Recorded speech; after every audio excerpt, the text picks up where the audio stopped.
നമ്മൾ മാക്സിമം ശ്രമിച്ചിട്ടും കിട്ടിയില്ലെങ്കിൽ പിന്നെ അടുത്തത് എന്ത് എന്നുള്ള ആ ഒരു ചോദ്യം കുറച്ച് ബുദ്ധിമുട്ടിക്കുന്ന ഒരു സാധനമാണ്. കുറേ കുട്ടികൾക്ക് ഈ ഒരു സമയത്ത് മോഡൽ എക്സാംസിൻ്റെ മാർക്ക് എന്നൊക്കെ പറയുന്നത് ഒരു റേഞ്ചിൽ ഇങ്ങനെ സ്റ്റക്കായിട്ടിരിക്കുകയാണ്. അപ്പോൾ നമ്മൾ കുട്ടികളോട് അതിൻ്റെ കാരണമൊക്കെ അന്വേഷിച്ച് ചെല്ലുമ്പം കുറച്ച് പേര് പറയാറുള്ള റീസൺ പഠിക്കാൻ മടിയാവുന്നു.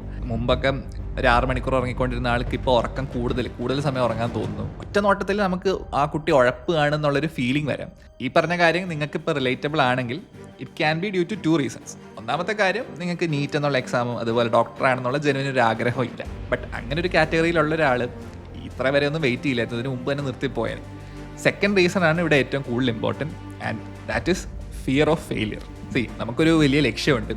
ആ ലക്ഷ്യത്തിന് വേണ്ടി നമ്മൾ 100% എഫേർട്ട് ഇട്ട് വർക്ക് ചെയ്തിട്ടും അത് കിട്ടിയില്ലെങ്കിൽ ഉള്ളൊരു സിറ്റുവേഷൻ ഉണ്ടല്ലോ, അത് നമുക്ക് ആലോചിക്കുമ്പം നമ്മളെ ഒരുപാട് ഭയപ്പെടുത്തുന്ന ഒരു കാര്യമാണ്. ഈ ഒരു പേടി സബ് കോൺഷ്യസ് ആയിട്ട് നിങ്ങളുടെ ഉള്ളിലുണ്ടെങ്കിൽ അത് നിങ്ങളുടെ പഠനത്തെ നെഗറ്റീവായിട്ട് തന്നെ എഫക്റ്റ് ചെയ്യും. ഇപ്പം നിങ്ങൾ ഫിസിക്സിലെ ഒരു ടോപ്പിക്ക്, നിങ്ങൾ കുറച്ച് ടഫായിട്ടുള്ളൊരു ടോപ്പിക്ക് പഠിക്കാൻ വേണ്ടി എടുത്തു, കുറച്ച് നേരമൊക്കെ ക്വസ്റ്റ്യൻസ് ചെയ്തു, പക്ഷേ അതങ്ങോട്ട് ശരിക്കും കിട്ടുന്നില്ല, അല്ലെങ്കിൽ നമ്മൾ വിചാരിച്ച സ്പീഡിലൊന്നും പോർഷൻസ് കവർ ആകുന്നില്ല.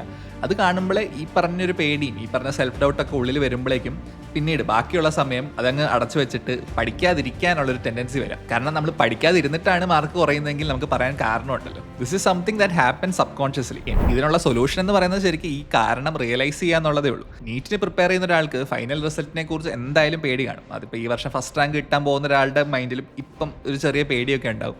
ആ ഒരു പേടീനെ വെച്ചോണ്ട് തന്നെ അതിനെ ഓവർകം ചെയ്ത് അല്ലെങ്കിൽ അതിനെ കൂടെ നിർത്തി തന്നെ വർക്ക് ചെയ്ത് പോകുന്ന ആൾക്കാർക്കാണ് അൾട്ടിമേറ്റ്ലി നല്ല റിസൾട്ടിലോട്ട് എത്തുക.